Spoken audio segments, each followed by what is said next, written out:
With all the new innovative payment technologies of today, it's easy to believe that cash is on its way out. You can tap to pay, use your phone, and even buy now and pay later. But lately, as prices keep climbing, something unexpected is happening, and you might even be hearing about it on TikTok. This is day one of No Swipe, No Tap November. Cash stuffing my first paycheck in May. There's a growing group of Americans who are intentionally going backwards and heading straight to the ATM. We're talking about pulling out cash, putting it in envelopes, and only spending money that you can physically touch and see. It's called cash stuffing, and it's not a magic fix for budgeting struggles. But dismissing this as an old school budgeting method would be a big mistake, because the reason why it works well for so many people is actually quite surprising. And if you enjoy simple breakdowns of money trends like this, make sure you subscribe. Now let's get into it.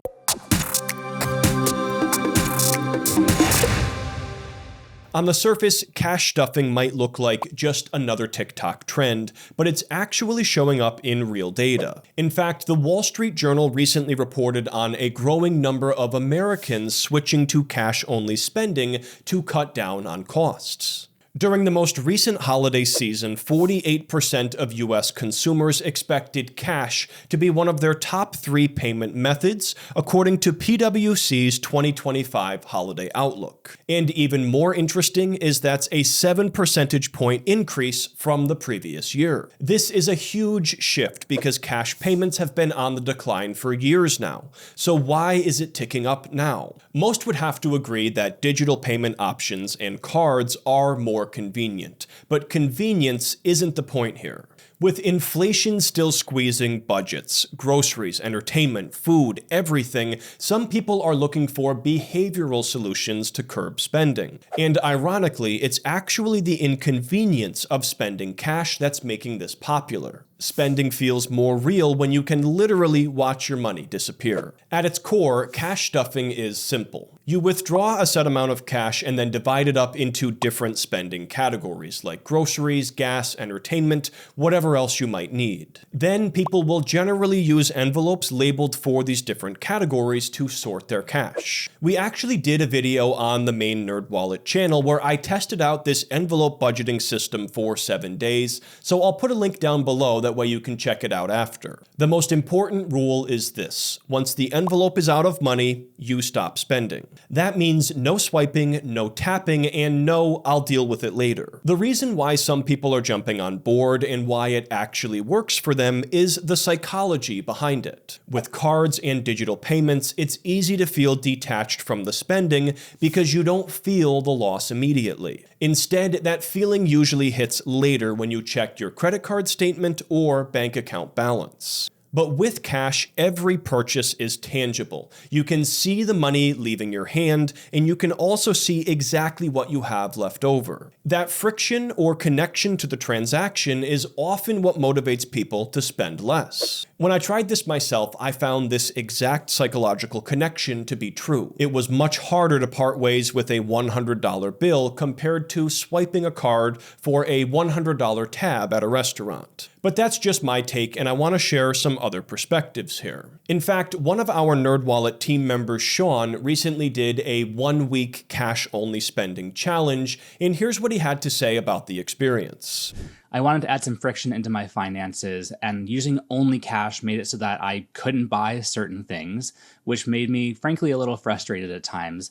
But it actually showed me how much I depend on the ease of using things like Apple Pay or just tapping my credit card to make purchases, when actually adding some friction into how you're managing your money can help you be more intentional about the way you're managing your finances overall, which is what I want from my money, is less seamless transactions, more purposeful spending. After hearing about this, you might be ready to go out and grab some cash, some envelopes, and get to stuffing. But cash-only spending does have some real pitfalls and challenges. In fact, about 2 in 5 Americans are exclusively making cashless purchases. And if you can't pay with cash, it can be tough or even impossible to follow the rules of this budgeting method. And another problem, cash stuffing doesn't change the actual cost of things. Paying for your groceries in cash isn't going to magically make them cheaper. So if you're using cash to pay for everyday necessities like food, gas, and basic bills, it might become an inconvenience instead of a cost-cutting strategy. That's exactly what I found to be the case when paying for gas during my test drive of this budgeting strategy. Not only did it take longer to go inside and pay, I also had to leave my gas tank partially empty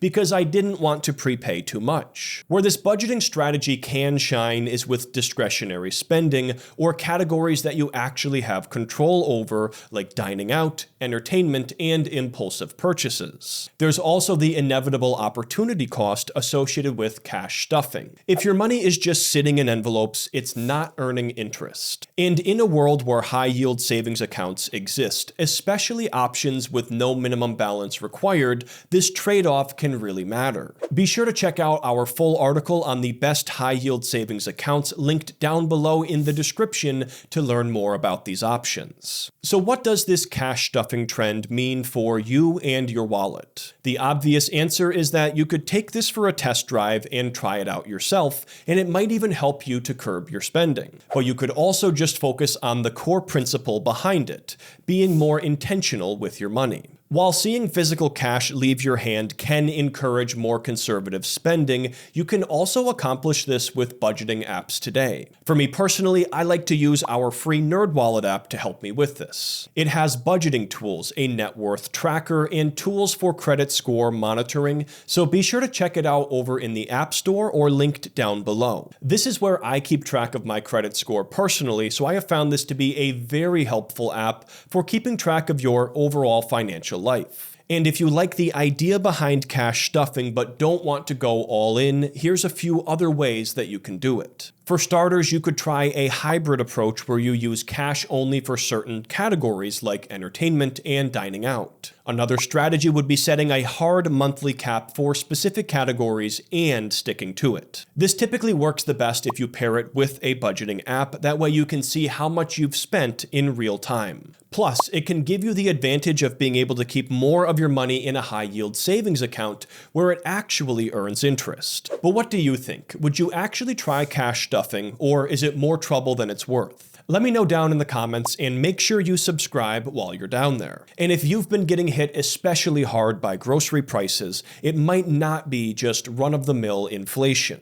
We just did a video on algorithmic pricing and how some companies are using this to test out different prices for the same exact products, so be sure to check that out, and I'll see you next time.